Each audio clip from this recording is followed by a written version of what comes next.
23 rural roads that were being privately maintained. We basically spent about 80k on this road, and it's, as I've outlined in the submission, it's increasingly used by the public. It's on every map. And what the submission is about is we're asking your help and your support to, if you can help expedite the legal situation where the existing road needs to be regazetted because of a historical situation with the drainage in the 1950s. They cut through the road reserve, so that's why it's a bit complicated with the actual road. Parts of it don't go on the road reserve, so there's a need for the lawyers of DOC and TCDC to get together and do this transaction. There's no need, I don't think, for more surveys to be done, because Karuna Falls Cooperative Society paid for the surveying of the north end of the road. So that surveying has been done. That was done in preparation for a right-of-way with DOC, but in the end we've been having an easement concession, which we recently renewed. The other factor in this is the timing, because there will be a change of ownership from DOC to the iwi, and we're in the dark about the timing and the land uses, but we've been advised by the DOC Commissions Officer to sort out this, tidy up this legal road now, ASAP, prior to the iwi settlement, because of the uncertainties, the unknown risks, the unknown variables that might come into play, and it will be very straightforward to get this sorted out. So I have a note from our neighbours. Also, there's just a couple of minor additions to the submission I sent you, and I'll leave this extra paper with the Secretary to sort of add to your copy. But we've also got the Moreel Estate is adding their name to this submission. They live at 158 Waitanai Valley Road, and Dawn Whitehouse is their representative, so she's included them in the submission. And there's a message from them, Terry and Dawn Whitehouse of 32B Waikowau Beach Road, and Paul Denton of 323A Waikowau Beach Road, and Victor Brown and Alexandra McQueen of 32C. So these people live up this valley, but they access it from this other road reserve. And they put in a submission to the council in 2018 and about legalising access to their properties, and they've had nothing, they've heard nothing of the council's progress in regard to this matter. Got 1 minute. So, pardon? Got 1 minute. Oh, good. Well, I'm just about done. Kerry, do you want to add something? All I do is ask you a question, really, is where else in this ward do you have rate-paying residents who have to pay a concession to DOC to use the road, and then we have to fully maintain it, and it's a public road, and we have to carry all sorts of indemnity insurances and everything with DOC, and so we've got to pay all that, maintain the road, just to get to our residents. You know, does that happen anywhere else? Thank you. Thank you. Yeah, it is rather a unique situation, so thank you for listening. And what we're asking is if you can, you know the people, you know the levers to pull, the right people to talk to, and the information's all there, so hopefully we can get some progress. It was a very good submission that you put in. So Thank you. for that, and we'll have a talk to our roading team and see where we go from there. Excellent. All right. Thank you very much. All right. I'd now like to invite Kevin Perry. Yes, sir. Hi, everybody. I just want to complete my development. There's 2 stages. I've always planned to do this, but I'm in 2 minds whether I do it or not. I'm only going to do it with complete support from everybody and impartiality. Like, the right decisions being made for the right reasons. To do this, I need 2 more car parks, which I've got, I think. I know I've got one. The one that's questionable is the one that you were talking about once, John. That driveway entrance at the front. At the front of Umu. Well, I had yellow lines. My whole place is surrounded by yellow lines. I used to have about 6 car parks at the back. They're all gone now. But I did have some yellow lines at the front which suited me, and they're gone now because I wanted to trade those yellow lines for a car park to alleviate one of my car parks at the back. So one, we could have more space to expand, and I can do what I want to do, which involves something which will give us another 4 business spaces in the middle of town, which really is the hub. And it would be good if you guys worked with me on that. Now, whether you'll help me with that trade is basically up to you. And the other one, so that's quite an important issue. There's a valuable space. Every one of those car parks, which I've got 11 of, cost me $11,000 each. So I've given you guys $131,000 for car parks that I don't have, which I think is a bit raw, and especially around the back of the back building where Crystal was. Remember there used to be 3 car parks on angles there? Where they're all gone now, and I've replaced them with yellow lines. But I've got drawings from Opus that showed that's where their preferred option for loading zone was going to be, because they, like me, didn't want the children to be run over and have a pedestrian crossing. But that was another matter. But what my point is, if Opus was going to put a massive loading zone there, then those car parks, and I've got the maps and the legal stuff all there to show you, then there's still room for 3 car parks there because, as you know, the Macmillans do not have a legal loading zone at all. And I've got proof here with all the legal stuff, and you know that anyway. So, anyway, sorry for getting off point, but it's just this car parking issue which is really major. And I'm sure if you look at it impartially, you can come up with some much better solutions, and that's one. Oh, shit. Always happens, Kevin. The other one, which I've already checked with the council, and they couldn't understand why I didn't do it in the beginning, but there was reasons for that.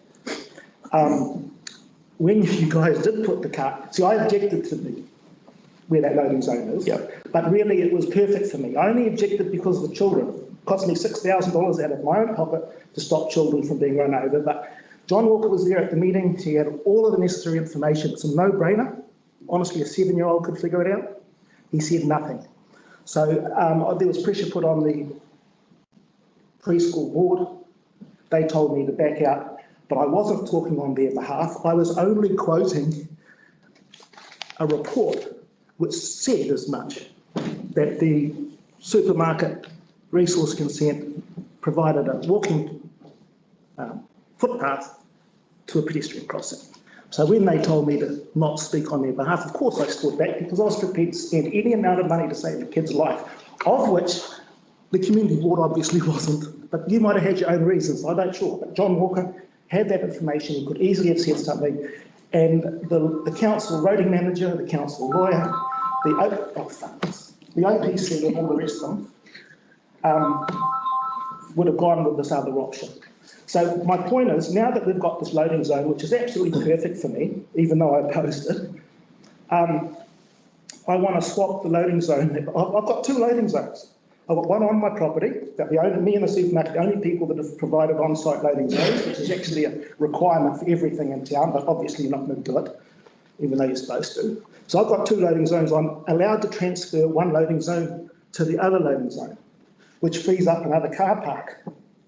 They wanted me to do this and only pay for 6 car parks instead of 7. I paid for 7 because I was looking into the future where I could do this.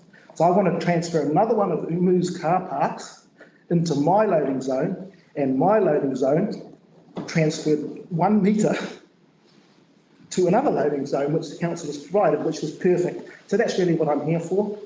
And I just really want your help, especially in regard to the stolen car park on the road, which I didn't even get compensated for. So your time's up there, Kevin. But I think your time's up, but I think that what you're talking about needs more talk. So maybe we can invite Kevin to our workshop and you'll be able to show us your plans and all that kind of thing. We'll be able to talk it in more detail than we can. And yeah, but thanks for raising the flag. Well, that's basically where I'm at. Yep, we'll get in touch. Cheers for everything. Thanks, Okay. Kevin. Thanks, Thanks, Kevin. Kevin. Yep. Cool. Is there anybody else in the public forum other than Stephanie O'Callaghan who wishes to raise something other than the wetland? There being none, I will move on to the wetland McGregor's Bay conversation, and I'm informed that there's 5 speakers, 2 minutes each. So Pete Sefton. G'day, Pete.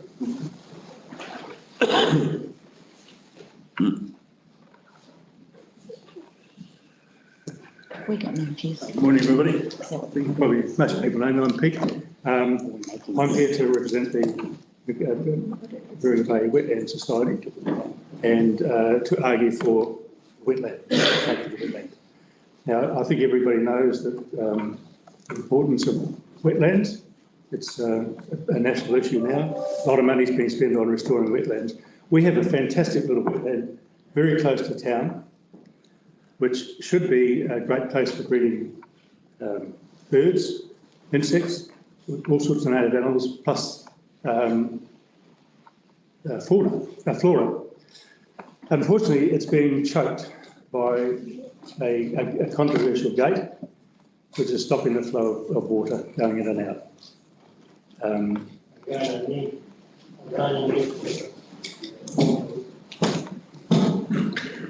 So what I'm asking here is help from the board to sort the issue out of the gate. Now, you've got 3 options on your report today. I can add another couple. First one is the smart gate. We talked about a smart gate a while ago, which will allow the flow into the wetland and restrict it in really high tides. Now, I notice that's not on the report. The other option is possibly compensation for landowners who don't want the wetland. Now, it might be a hell of a lot cheaper than legal action. The other things we have is with the wetland, a couple of really good opportunities for tourism. It's not just for the wildlife. We have option for tourism. We also have educational opportunities. This could be a gem. This wetland could be a gem. It could be something we could draw people to that town for. And I'll just close by saying that I'm really interested in taken by the Māori concept of kaitiakitanga. And I think this is a great example of kaitiakitanga. We need to look after our environment, and you can help us by doing that. Thank you. So, thank you. Is there any clarification for Peter? No, thank you very much. Peter. Okay, and now I'd like to invite Philippa Medlock.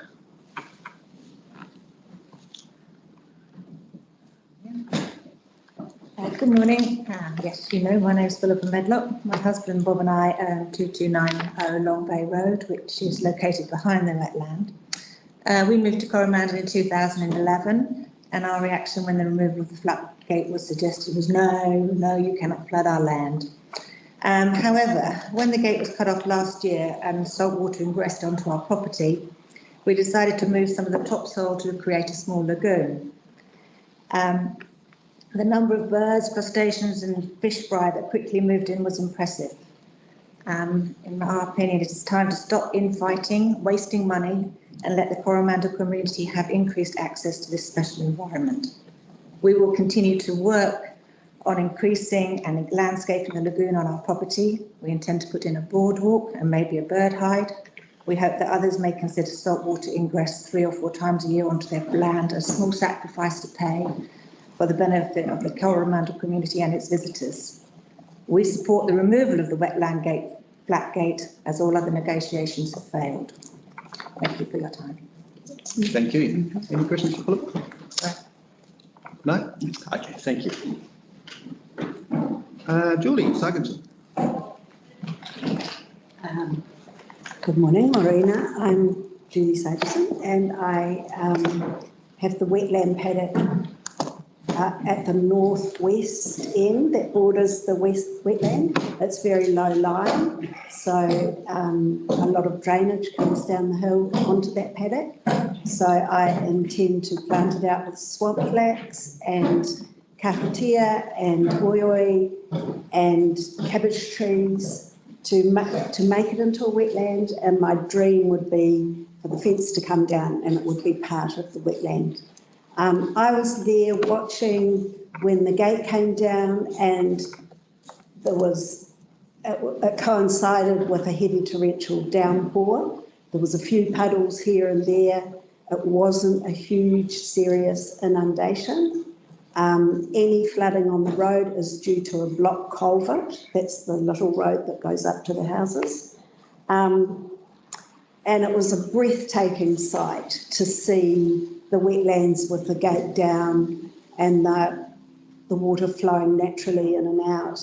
For the rest of that 2 weeks, after the king tide, no water flooded anywhere. It just came in and out of the wetlands.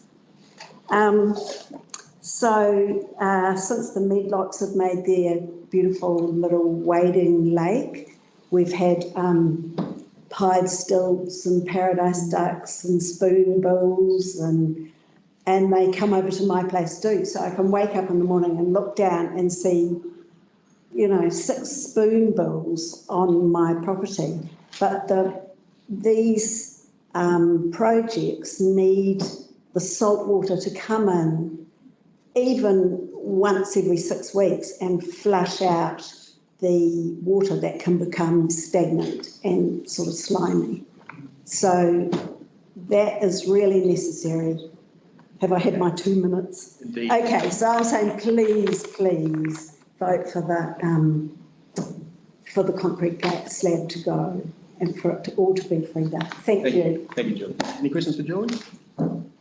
There being none, I'll invite Sani. Sani Hart.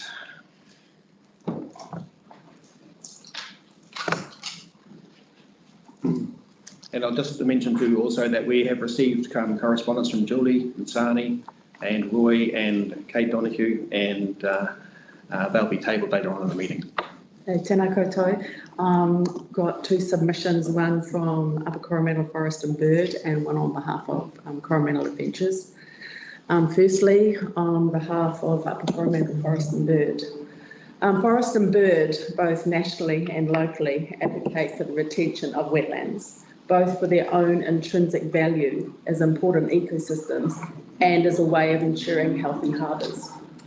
Wetlands filter sediments and contaminants. As well, they protect vulnerable coastal communities as the sea level rises.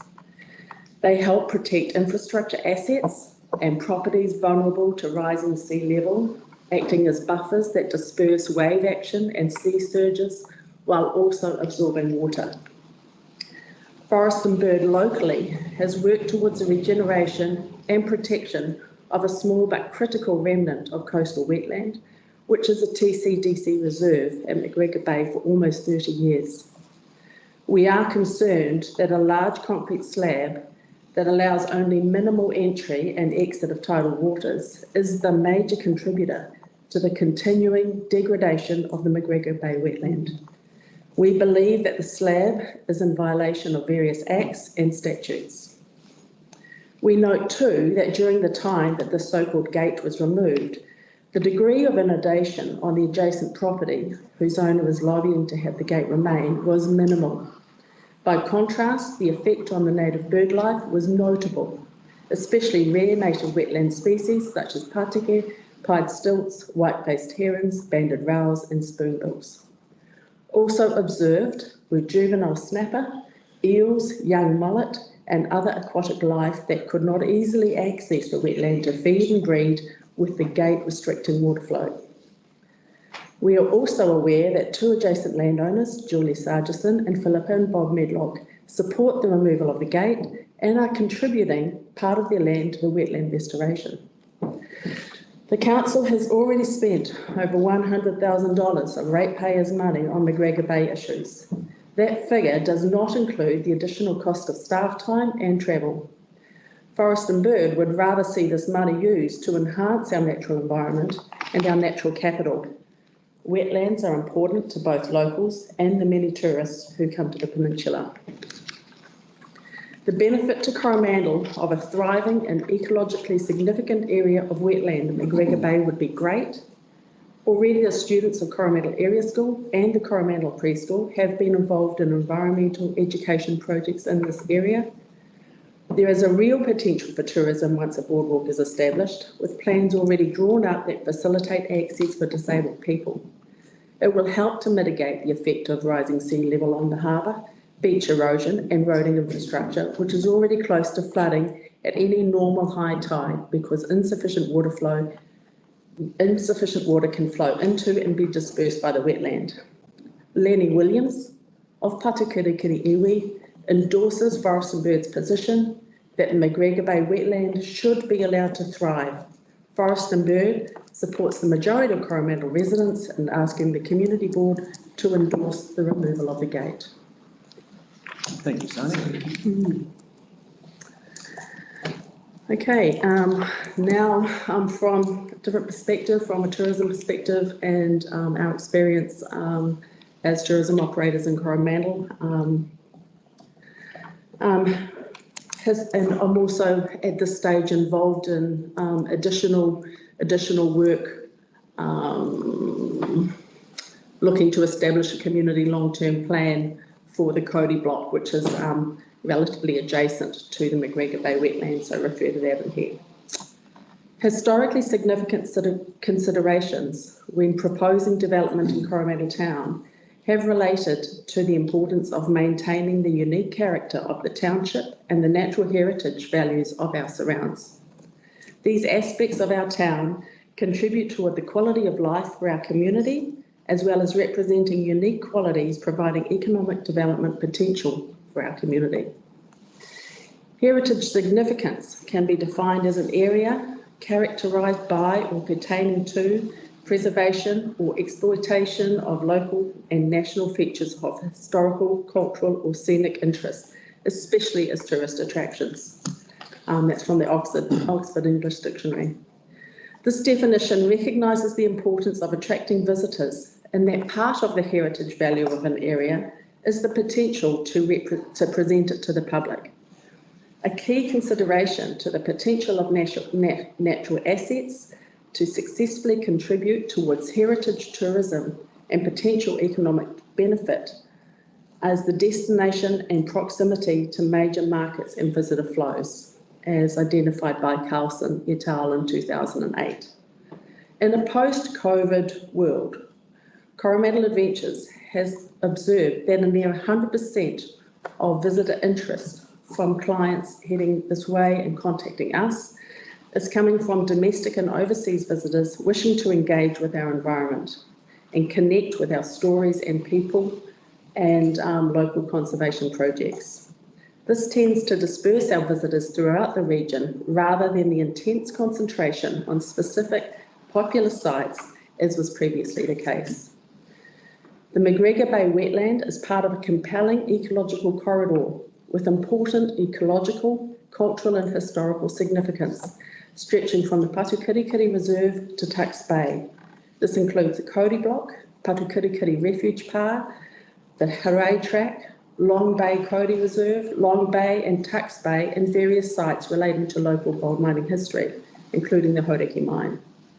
The diverse nature of these natural assets, with their close proximity to the township and the newly developed bike park, provides scope for Coromandel Town to feature a comprehensive network of tracks to provide recreational opportunities for our community and the benefits flowing from a stronger, low-impact visitor economy. As a community, we have a strong record of upholding our responsibilities to protect, preserve and enhance our natural, cultural and historic heritage. It's essential we work together to restore the unfortunate damage to the ecological health of the wetland and adopt a cohesive vision of a community which has pride of place and heritage where natural assets are valued. Thank you. Thank you, Sandra. No questions for Sandra? Then I'd like to invite Roy Fraser to the chair. Good morning, my name is Roy Fraser, I live in Colville.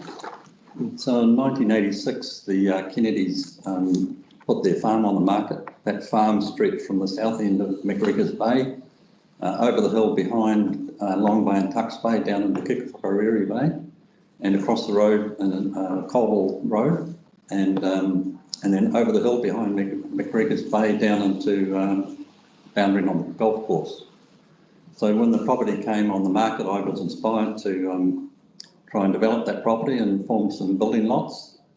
And so I proceeded to, after signing the sale and purchase agreement, I proceeded to gain the consent of the TCDC to subdivide the land into a number of lots up behind McGregor Bay, boundary the golf course, and on the other side of the Colville Road. And the application also included plans to develop a camping caravan park in Kikapakarery Bay, and a guest lodge at Shelley Beach, which was next to Tucks Bay. And as part of that application, I wanted to ensure that portions of the farm which had significant ecological value were removed from private ownership and vested in either TCDC or the relevant authority to be preserved for future generations. So at that time, the boundary was the high tide mark north of Tucks Bay through to Kikapakarery Bay and down to the Long Bay Road at McGregor Bay. So the proposal I presented vested the Queen's Chain from Tucks Bay to Kikapakarery Bay and a significant headland of regenerated native bush between Shelley Beach and Kikapakarery Bay. A standard regenerating carry above McGregor Bay was linked to the existing Long Bay Carry Reserve and greatly increasing the size of that reserve. And an area which had been wetland fronting onto the Long Bay Road, which had been drained and had animals grazing but had never grown any pasture, was designated in my application as wetland reserve and vested to TCDC. As part of the application to vest the wetland with TCDC, the existing floodgate would be removed to allow natural tidal flow to enter the area. Permission was to proceed with the application was granted, and so accordingly I went about the subdivision. I had several discussions with the Coromandel-based council engineer at the time, asking the gate be removed, but council did not proceed as I was told it was not a priority. I suggested I could remove it myself, but was informed it was a council property and if I touched it I would be prosecuted. It never happened. When the wetland was officially designated by the Mayor, Alice Dear Thompson, and the care of it was passed to McGregor Bay Wetland Society, I spoke to Alice Dear about removing the gate and was again assured it would be taken care of, but it never happened. Then nature would have taken care of it when the existing timber gate rotted out, but without consent it was replaced with a concrete gate. Since then, a report by the TCDC's own coastal engineer recommended the gate be removed. An ecological study requested by TCDC and conducted by the Foresight Consulting was also recommended to be removed. So as the person who originally vested that land to TCDC, I think I've been wronged in the way the gift has been treated. And I feel my wishes in offering the land have been denied, and I have been let down by TCDC in my effort to offer this valuable ecological asset to future generations as I intended. So given the wishes of myself, the person granting the land, and the expert advice, I have to ask why TCD has not yet removed this gate. And I strongly request this board to support the removal of the gate. Thank you. Thank you, Roy. Very good. Any questions for Roy? Then I'd like to invite Kate Donahue. That was So you've done both of those? Yeah. Okay, thank you. So next we have a presentation from landowner Paddy Stewart, who's got a USB slide for us to.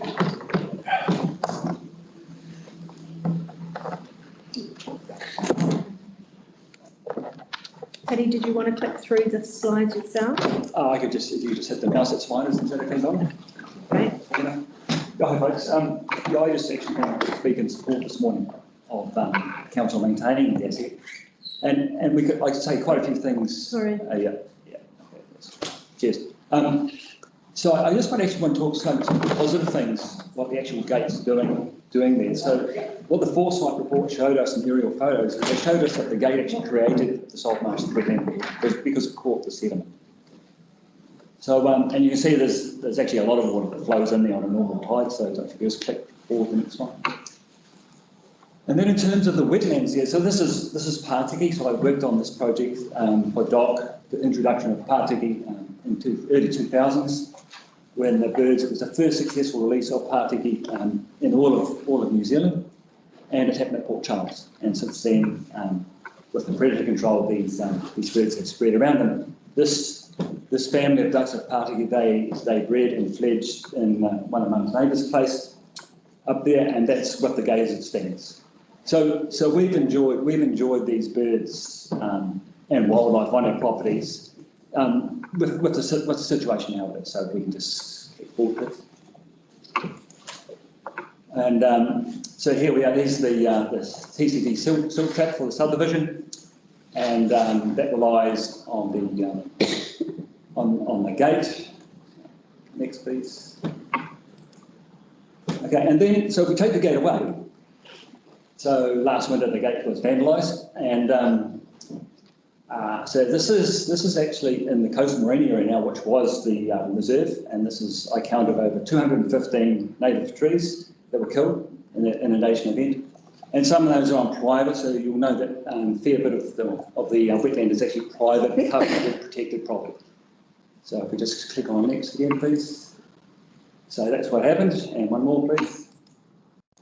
Yeah, and that's the that's Marilyn Rex's conservation covenant where stuff got killed on because of saltwater inundation. Okay, so next slide, please. So what's going to happen there with the rushland the gate's created? If we look at some of the ecology that's been done, the research that's done, this is Jim Dunn from the Regional Council. So if we click on again, basically what's going to happen is that if we don't have a gate, you won't have that rushland community that's there. It'll be flooded. So that's a technical opinion of what will happen there. So if we go to the next one, please. Yep. So that's what's going to happen there. The rushland community that we have there now, okay, it'll disappear. So I just wanted to understand that a little bit, what that means. So this is an example of some ecology that we've done for a client on the eastern seaboard of Coromandel just a few years ago. And you can see there the rushland habitat. So we'll look at banded rail that used the rushland habitat. So if we click on again, please. So it was a small-scale project, so the objective was to collect data from wetland avifauna species. So if we click on, so in the salt marsh. And so if we look at banded rail, that's one of the species, that was the method. And we'll go again.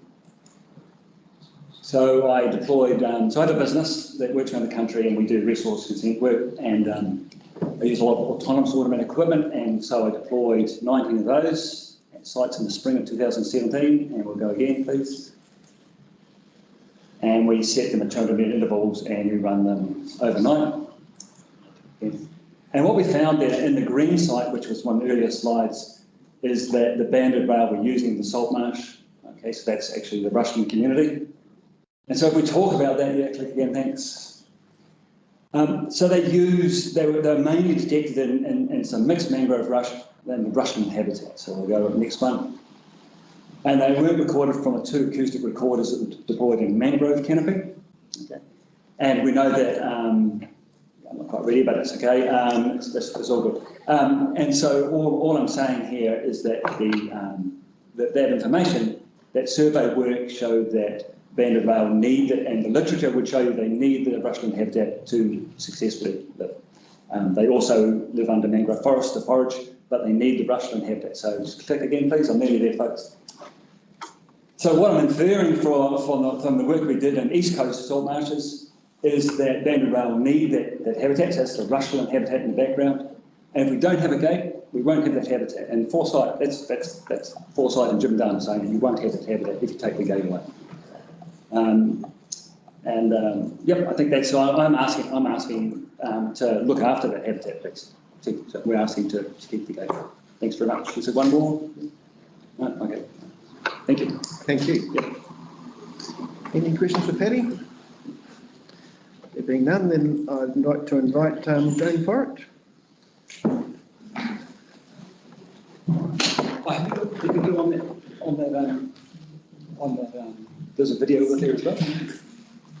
On the folder. Yeah, your 5 minutes is strictly gone. Yes. Oh, okay. Yeah. So you have Ross.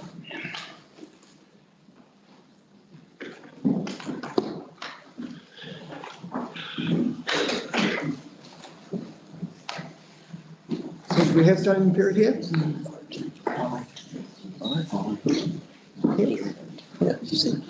I don't know.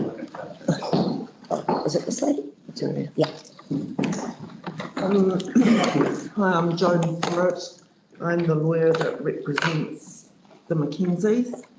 I was asked to bring hard copies, so I have some hard copies there of what I want to speak to. So I've got some speaking notes. Yeah. Thank you. And I've got a series of photos at the end. So I'm not going to take you through the photos right now, but you can have a look at those afterwards. So we understand that, so I'm representing Doug and Marilyn Mackenzie, who live at 2600 Long Bay Road. We understand that the McGregor Bay culvert and associated floodgate was built in 1971 by Coromandel County Council and was designed by the county engineer. And it was designed to regulate the water flow and prevent damage to the culvert under the road. The Mackenzie property at 2600 Long Bay Road was created as part of a 1988 subdivision and was purchased by Doug and Marilyn in 2003. They had no knowledge of the role of the floodgate in protecting their property and access from inundation until they were approached by Jim Darm in 2006, and he asked them if they'd agreed to donate their land to become a wetland. The Mackenzies declined that request. At the time of purchasing their land, nowhere in the developer's documentation nor in council's records was there any reference to the floodgate. Apparently there was correspondence regarding suitability of the proposed foreshore reserve, and the developers argued that the area would provide a buffer between the coast and the private property. And the first of the attached is a photograph of the wetland area that was taken early in 2004, shortly after the Mackenzies purchased the property. And the image bears no resemblance to the healthy wetland that exists today, despite the floodgate being. There's been a long history of actions aimed at protecting and restoring the McGregor Bay wetland, and the Mackenzies support goals and measures to maintain the healthy wetland that exists now. So they're not opposed to the wetland. The Mackenzies and other landowners do not support attempts to expand the wetland into their land or to alter the controls that presently support and maintain the wetland and also protect neighbouring private land. Nowhere else in the district would either council or ratepayers expect landowners to give up their private land and their access ways in favour of a new public reserve, and neither should they be expected here. It's neither a fair nor a lawful outcome, and in this case it's not necessary because the wetland is already both healthy and thriving.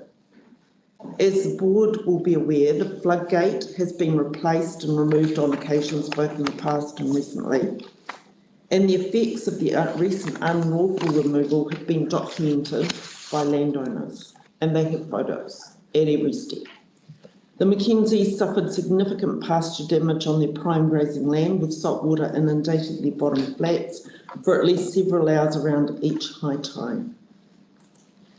In August 2020, when the floodgate was removed, their legal right-of-way was flooded and rendered impassable as a result. And 4 of the neighbours are further up from Ms Sargison, so although there's a ponding area near the road, it's worse beyond.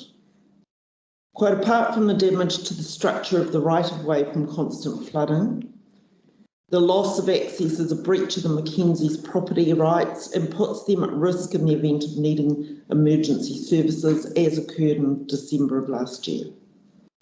While the floodgate was gone, Doug and Marilyn observed erosion to the road culvert and the silt trap overflowed, releasing silt into the wetland.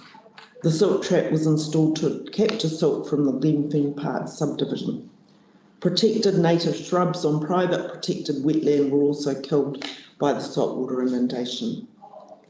The owners asked bioresearchers, now bioresearchers is another ecology engineering ecology business, to review the wetland restoration options report prepared by Vanessa Wood, Ecology for the Wetland Society, noting that Ms Wood is a supporter of the society and therefore not an independent expert.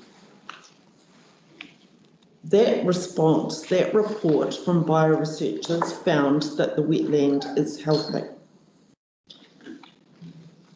The legal position, and I'll leave you to have a look at this, and I trust you will look at this. The legal position from TCDC says you don't need to do anything. From the Regional Council says you need a consent for the floodgate. From us, we say you need a consent for the floodgate, or you need a consent to remove the floodgate. Given the history and the technical problems and the legal issues, in my submission, it's not surprising there are 3 different legal views on what needs to happen. It is complex, it is historic. You've got 2 different lots of local authorities that have controls and obligations. That is going to be in the mix for a difficult situation. What is clear is that the wetland is now in better condition than it has ever been. And if you look at the photos that begin at 1945, there was no wetland. It is now better than it has ever been, and it has got that way with the floodgate in place. And if you do anything to affect people's private land and their access, you are buying trouble. Even if the land was purchased, and nobody seems to be suggesting that, or perhaps I did hear today a suggestion that council would buy their land, that does not resolve the access issue, and the landowners are not looking to sell their land. They have a wetland now that is a reserve, that is working well, that is improving day by day, and it is doing so with the floodgate in place. And that is the least expensive option for this council. And the last thing I would say to you is that in our view, and also in the view of bioresearchers, there is a problem to the wetland becomes from too much siltation coming in, and that was one of the reasons for the silt trap, to stop the silt getting in.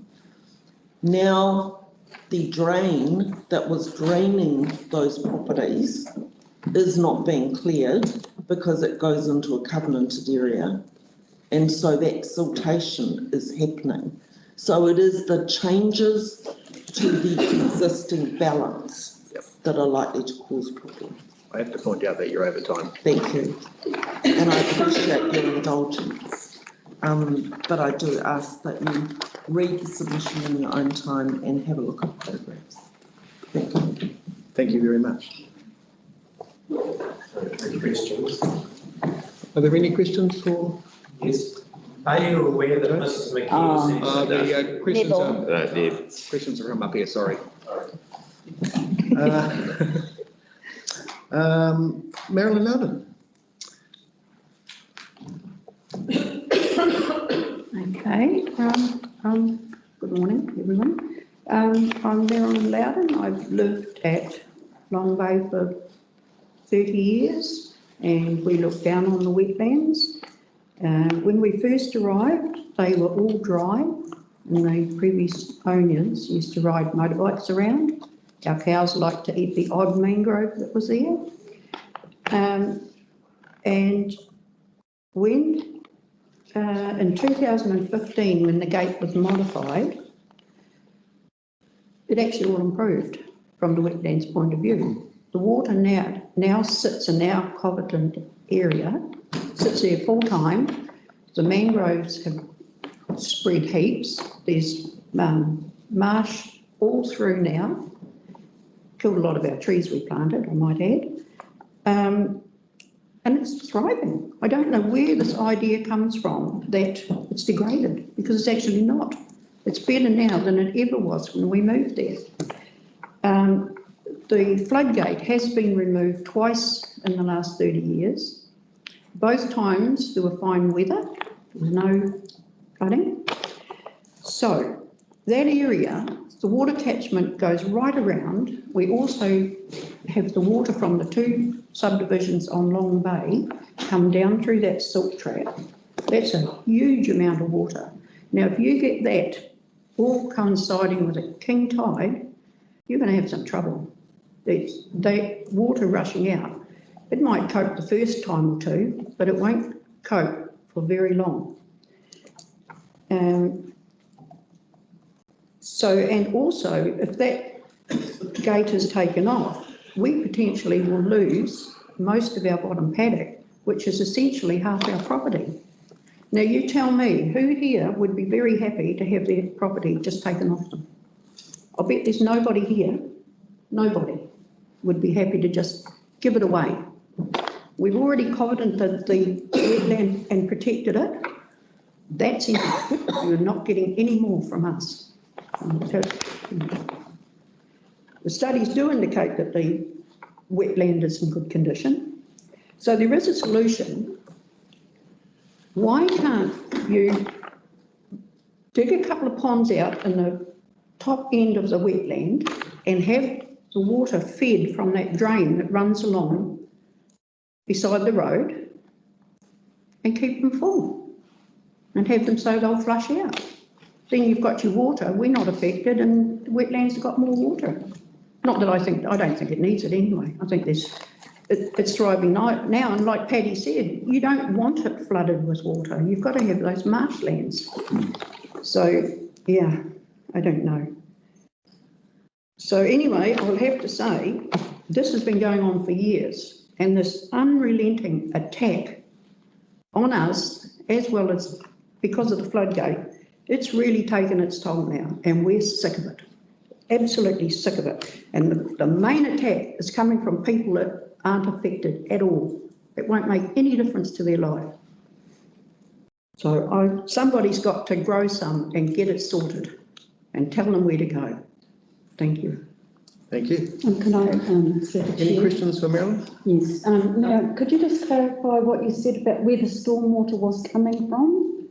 The two subdivisions on Long Bay, just before going into Long Bay, the one that you did up on the right, and I think it's Angler's Reach now, isn't it? Okay, so the outlet for that, as regarding stormwater, were you saying that it goes out through the gate? Yes, it comes down through our place, through the Black House, through our place into that silt pond. We gave that land up too, put that big pond there. It goes through that and then it filters. There's a gabion wall amongst all that stuff, and it filters out through the floodgate. So you've got all that water catching. It's a lot of water. Now, these people here have only ever seen the floodgate off probably once, and when it's fine. They haven't seen the real effects of what it'll be. And so who's prepared to take the risk to find out? And you can't say, well, there's a big storm coming, we'll put the gate back on. Once it's gone, and then you'll deal with the consequences. I just wanted the clarification of where the stormwater was coming from that you were talking about. Thank you. Rightio. No other clarifications? Thank you. So that's the last of my list of speakers on regards to the wetlands. Is there anybody else in the room? There being none, we'll move on to the next item, which is Stephanie O'Callaghan. Welcome. Hello.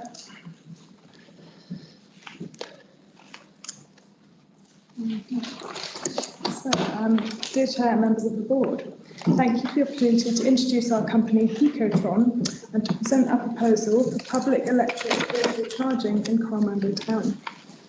Firstly, a bit of background about how Ecotron was established. Myself and my husband Ron, who is a proud Kiwi and EV enthusiast, have been living and driving electric vehicles in the UK for the past 5 years.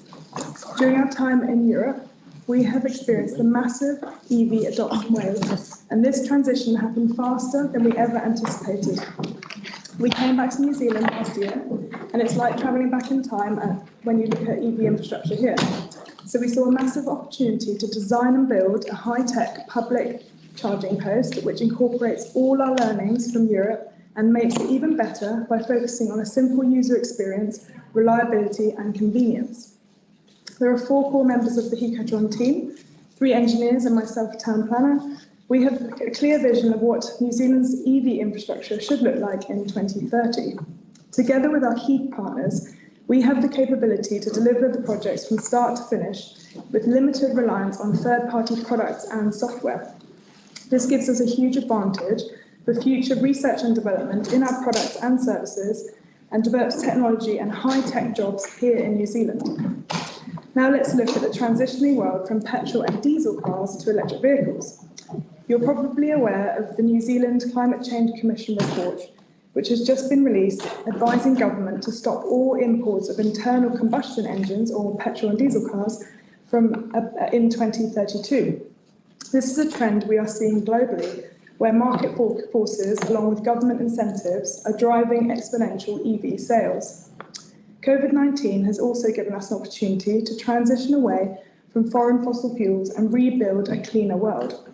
New Zealand can capitalise on this opportunity by encouraging the uptake of electric vehicles.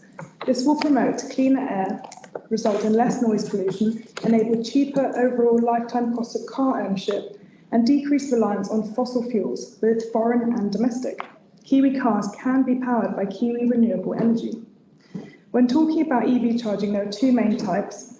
Firstly, there's DC or direct current. This is a faster means of charging where the car communicates directly with the battery.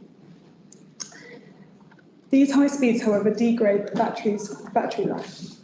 Then there is AC or alternating current, which is a slower means of charging than DC. The charger communicates with the car's onboard AC to DC converter. Although it is slower, AC charging offers many advantages. The Type 2 socket ensures safety for both the user and the vehicle. The slender design results in lower land usage. The simple installation requires only a domestic power supply. It does not require a transformer, which are expensive and typically noisy. It is significantly lower infrastructure costs when compared to DC, and charging via AC reduces battery degradation. This is what we should be encouraging. So what is the current situation in New Zealand around EV charging infrastructure? As highlighted in the Climate Change Commission report, the EV infrastructure here is improving, however, it is not ready for mass adoption. New Zealand is still in the early adopter stage of EV ownership, approximately 0.5% or just under 27,000 cars on the road. New Zealand needs to prepare for an estimated 600,000 EVs on the road by 2030. Currently in New Zealand, DC chargers are being installed in locations nationwide which suits needs now. The majority of DC chargers are 50 kilowatt, but this is old technology. In Europe, 50 kilowatt chargers are being replaced by faster DC chargers or multiple AC chargers, allowing for more users to charge at one location at the same time. DC charging is great for en route travel at major transport nodes and for long distances, and it should be reserved for when absolutely necessary. There are currently only a few Type 2 sockets charging points in New Zealand, which is the government mandated system for public AC charging due to it being the safest system for public use. When we look to Europe, where EV adoption is a lot higher, there is a massive investment going into EV charging. AC chargers are being installed on streets, workplaces, car parks, airports, tourist attractions and large shopping centres, and DC charging is reserved for only services and charging hubs. To cope with the huge demand, most of the charging will be done at home or at the workplace on AC. as the most convenient time to charge is while the car is parked. One interesting case study is Wales, which has a similar population size to New Zealand. They currently have 300 public chargers. By 2030, Wales plan to install just under 500,000 chargers to meet their climate change ambitions. This is no small task. 98% of these chargers are planned to be AC. So what is the Hecotron solution? We are proposing to install a network of high-tech public AC charging infrastructure that is easy to use via mobile app, reliable and conveniently placed. The Hecotron technology inside the post is connected to 4G, and the live status of the post can always be seen, meaning drivers can confidently travel to their destination knowing the charger is available. Hecotron will cover the cost of installation, and in return, we bill the user to charge their car at our posts. And by maintaining control of the network, we can ensure its reliability. This is how the business model works. In Coromandel town, we have identified Wharf Road as the preferred location, as it is close to the town centre. This location is subject to a power connection, and we would welcome any other suggestions you may have to consider other locations. So what are the benefits of the Hecotron model? It is convenient and reliable public charging infrastructure. It enables fast network delivery by covering the high upfront costs for councils and businesses. It offers an alternative to DC charging. It encourages EV adoption as it makes charging convenient and accessible to all, especially for those who cannot afford to install expensive at-home chargers and for those who rent or live in multi-tenanted properties. It enables communities and businesses to leverage off the infrastructure and technology to enable and easily manage EV initiatives for car sharing, fleet car hire and freight. This is achieved with smart technology in the post together with the mobile app so that one post can service multiple users. It is operated by a simple app-based payment system. It can easily integrate idle and parking fees. There will be real-time data about charging sessions visible on the app. There will be one network to connect users to multiple destinations, and we have 2 patents pending which address common EV charging pain points. We're here today not only to present our technology and proposal for public electric charging to you, but also to request that the board provide feedback on the proposed locations we have chosen before we move to the next stage of the process with Thames-Coromandel District Council. I thank you for listening to the Hecotron proposal, and I would welcome any questions you may have. Yes. Thank you, Stephanie. Any clarification needed? I've got a couple of questions.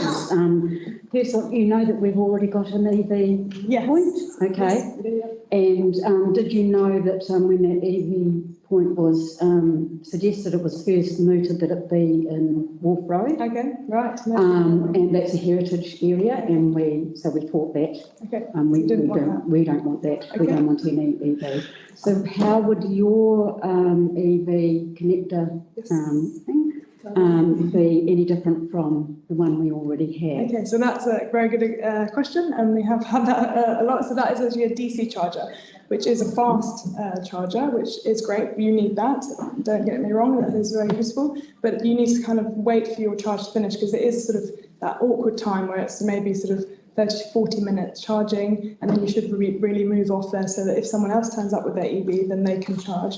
So it's good for now. Because there's probably not that many EVs on the road. But if there's someone there and you're having to wait for that someone for 30 minutes, and you're next in line, and then maybe a third car comes up, and we're all waiting for the one charger, you can see very quickly that becomes sort of a bottleneck. So our chargers, one post can charge 2 cars at the same time, and it's very easy for us to install another post because of the sort of domestic supply. So it's not really that high intensive infrastructure install. It's sort of a slower charge that you can put in a lot more places than, say. So it could be side by side or instead of? Yes, but not so much instead of. I think you do need both. If you're going to confidently have an EV infrastructure that's completely electric vehicles, you would need both. So someone who's in town for a little longer or staying at the beach, they would probably choose to slow charge, because then they can just set the car and forget about it and have their day.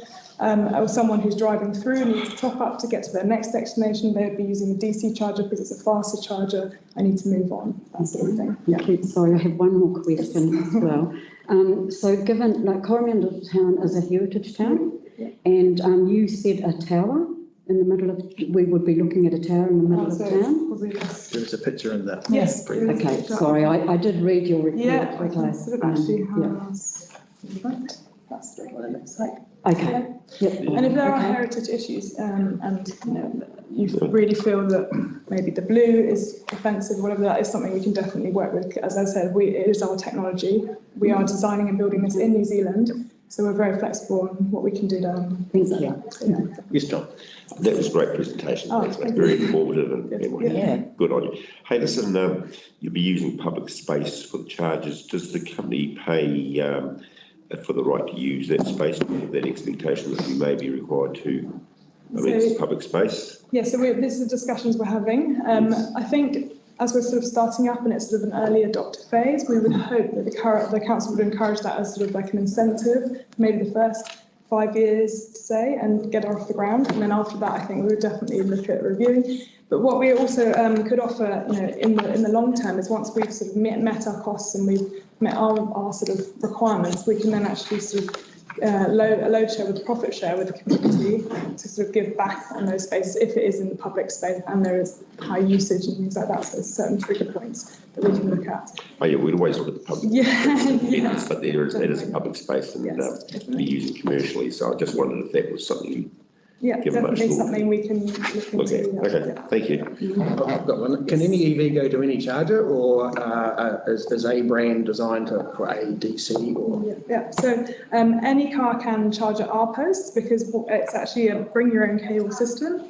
So you bring your cable that fits into your car, so it's a bit like a mobile phone. If you have an Android, if you have an Apple phone, you bring your cable, you can plug it into the USB slot. So that's exactly the system here. This is what you see in Europe. It is widely used. Well, I think, and also New Zealand, very clever, they actually mandated the same system as Europe, so we can just adopt that same thing. So this is great, anyone can plug into there if they have their cable with them. On the faster chargers, you can only plug in if you have either of those cables. So, which most do in New Zealand, but there are some other cars coming out that have a slightly different. Okay, yeah. Thank you. All right.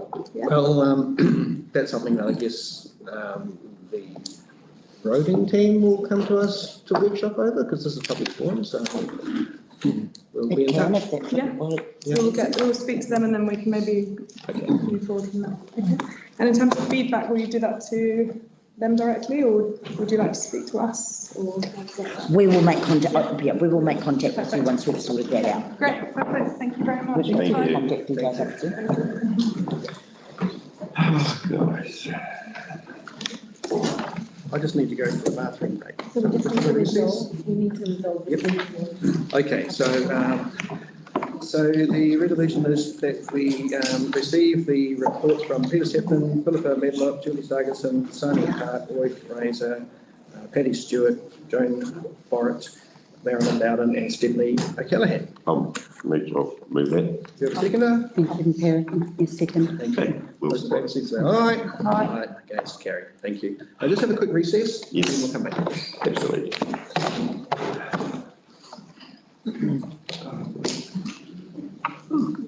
It's cold in here.